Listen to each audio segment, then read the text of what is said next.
જી નમસ્કાર, હું ટીઆર જાદવ, અમારી ચેનલ ટીઆર એજ્યુકેશનમાં ફરીથી એક નવા વિડીયોમાં તમારું સ્વાગત છે. મિત્રો, આજે આપણે વાત કરીશું ગુજરાત રાજ્ય માર્ગ વાહન વ્યવહાર નિગમ ભુજ વિભાગ ભરતી 2024 એપ્રેન્ટિસ માટેની આવી છે. તો એપ્રેન્ટિસ ભરતી 17 જૂન 2024. તો એપ્રેન્ટિસ વિશે જે ભરતી આવી છે, કયા કયા ટ્રેડની છે, તો તેના વિશે સંપૂર્ણ માહિતી મેળવીશું. એપ્રેન્ટિસ અધિનિયમ 1961 નીચે દર્શાવેલ ટ્રેડ માટે નિગમના ભુજ વિભાગમાં તાલીમ મેળવવા માગતા ઉમેદવારોએ તારીખ 18/6/2024 થી 26/6/2024 ઓફિસ સમય સવારે 11 થી 14 એટલે કે 2 વાગ્યા સુધીમાં એસટી વિભાગીય નિયામક શ્રીની કચેરી, પડદાભીટ, હનુમાન રોડ, સંસ્કારનગર, ભુજ, કચ્છ ખાતેથી રૂબરૂ ₹5ની કિંમતનું નિયત અરજીપત્ર મેળવી લેવા જણાવવામાં આવે છે. જેમાં ક્રમાંક નંબર 1 માટે વયમર્યાદા 18 થી 28 એટલે કે 1 number computer operator and programming assistant, જેના માટે વયમર્યાદા 18 થી 28 વર્ષ છે. અને ક્રમ 2 થી 5 માટે 18 થી 30 એટલે કે motor mechanic, diesel, auto electrician અને વેલ્ડર માટે 18 થી 30 વર્ષની ઉંમર છે. જેમાં ભરતી સત્ર માટે ભરવા માટેની કુલ જગ્યાઓ 110 છે.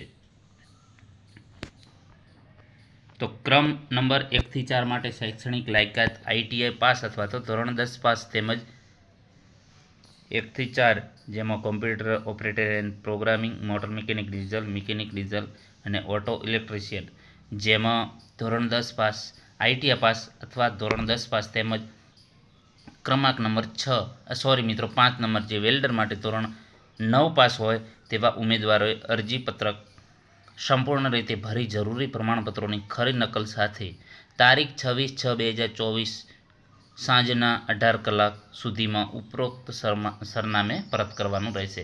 ત્યારબાદ મળવા પામેલ અરજીપત્ર ધ્યાનમાં લેવામાં આવશે નહીં. જે 26/6 એના પછી જે અરજીપત્રો તમે મોકલશો તે ધ્યાને લેવામાં આવશે નહીં.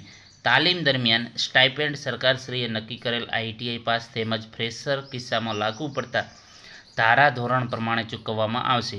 અરજીપત્ર માટે બિડાણની વિગતો એટલે કે અરજીપત્ર માટે શું શું સામેલ કરવાનું રહેશે, જેમાં સ્કૂલ લિવિંગ સર્ટિફિકેટની પ્રમાણિત નકલ, ધોરણ 10-12ની માર્કશીટની નકલ, ITIની બધી જ માર્કશીટ પ્રમાણિત નકલ, જાતિ અંગેનો દાખલો, આધાર કાર્ડની પ્રમાણિત નકલ, ઓનલાઈન એપ્રેન્ટિસ પોર્ટલ એટલે કે જે ઓનલાઈન એપ્રેન્ટિસ પોર્ટલ છે તેમાં રજિસ્ટ્રેશન કરી આધાર કાર્ડ નંબર વેરીફાઈ કરી 100% પ્રોફાઇલની નકલ, અગાઉ અન્ય કોઈ સંસ્થામાં જે તે ટ્રેડમાં તાલીમ લીધી હોય તેવા ઉમેદવારોએ અરજીપત્રક ભરવા નહીં. એટલે કે જેણે કોઈ એના પહેલાં એપ્રેન્ટિસ કરેલી હોય તો એ લોકોએ ફોર્મ ભરી શકશે નહીં.